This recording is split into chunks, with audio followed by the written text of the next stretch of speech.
अस्सलामु अलैकुम वरहमतुल्लाहि वबरकातुहू। बिस्मिल्लाहिर्रहमानिर्रहीम। ये प्रेस कॉन्फ्रेंस जम्मू व कश्मीर बैंक की जानिब से जम्मू कश्मीर लद्दाख के ताजिर पेशा अफरादों के साथ रवैया रखी गई दाइम और मसासिल एतबार से जद और परेशान कुन कार्रवाइयों के तनाजुर में बुलाई गई हैं। जम्मू कश्मीर बैंक जो हरबा इस्तेमाल कर रहा है उन ताजरों से जो कभी बहुत ही बड़े ताजिर रहे, जिन्होंने बहुत ही बड़ा बिजनेस और जिन्होंने जम्मू कश्मीर बैंक को बहुत ही सहयोग दिया है। एक ऐसा कि आपको पता है इंटरेस्ट के तौर पे 4 से 5% जम्मू कश्मीर बैंक जो है वो एक्स्ट्रा लेता है।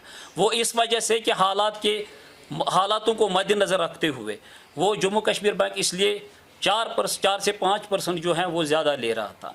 लेकिन आपको पता है कि इतना अगर किसी ने भी 2 लाख या 4 करोड़ 5 करोड़ 10 करोड़ लिया है, अगर इसने 10 साल पहले ये लिया है और इसने इंटरेस्ट के तौर पे कितना जम्मू कश्मीर बैंक को वापस दिया है, ये सब आप लोग बखूबी जानते हैं। क्योंकि 1 करोड़ रुपए में 1 लाख रुपये का इंटरेस्ट माहाना जाता है और ये अगर 2 करोड़ रुपया है तो ये होता है 36 लाख रुपया 1 साल का।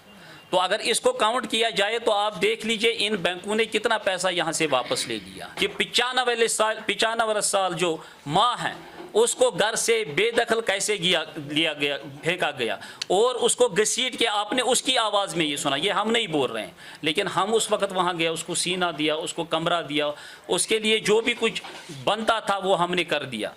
उसके बाद हमने 2 दिन के बाद एक और सोशल मीडिया पे आई कि करानगर में कोई मकान था जो उसको सेल आउट भी किया था, जो डॉक्टर कादरी ने ख़रीदा है। हमको 3 दिन लगे उस इंसान को ढूंढने में, बहुत मुश्किल से 3 दिन के बाद हमने ढूंढा। वो एक किराया के मकान में पांपारा में रहता है। तो आप देख लीजिए कि हालात कैसे हैं। जम्मू कश्मीर बैंक जो हमारे साथ ये कर रहा है, ये पता नहीं किस बेस पे ये कर रहा है। क्योंकि अगर आप देखेंगे बाहर में ये जो लोन देते हैं जितने भी हिंदुस्तान में हैं, जितने बम्बई देख लीजिए, बेंगलोर देख लीजिए, दिल्ली देख लीजिए, वहाँ ये किसी को मॉर्टगेज नहीं लेते हैं और हमारे ताजरों ने इनको अपने मकान दे दिए हैं। और ये आप देख लीजिए, इसमें मकान देने का मतलब है हम अपनी इज्जत देते हैं इनको, हमारे बच्चों का फ्यूचर है ये मकान, हमारी बहनें हमारी माएँ इन मकानों में रहते हैं। तो इससे साफ ज़ाहिर होता है कि जो नीयत हमारी है, जो हमारे इन ताजरों की जो नीयत है वो वाजिया है, वो बेईमाना नहीं है।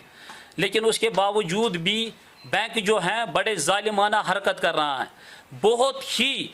बहुत ही मुश्किल हालात से गुजर रहे हैं ताजिर हर कोई, लेकिन बैंक टस से मस नहीं हो रहा है। हमने एलजी से भी अपील की है, हम चीफ सेक्रेटरी उनसे भी अपील कर रहे हैं कि इस मामले में इंटरफियर करे। इस फाइनेंस मिनिस्टर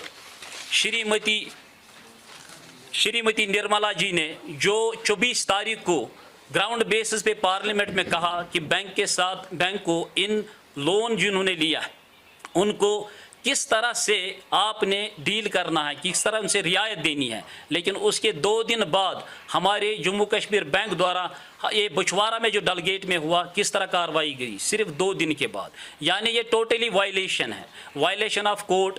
आरबीआई के गाइडलाइंस फॉलो नहीं कर रहे हैं।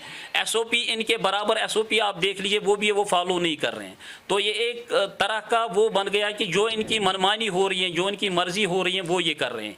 तो शहरी खास traders and manufacture coordination committee इस चीज़ के लिए खड़ी हैं और ये आवाज़ हमने पार्लियामेंट तक पहुँचाई है। हमने एमपीज़ को भी लेटर भेजी है, हमने फाइनेंस मिनिस्टर को भी लेटर भेजी है।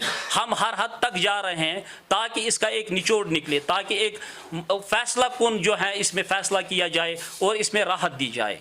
हमारा आखिर में यही मुतलबा है।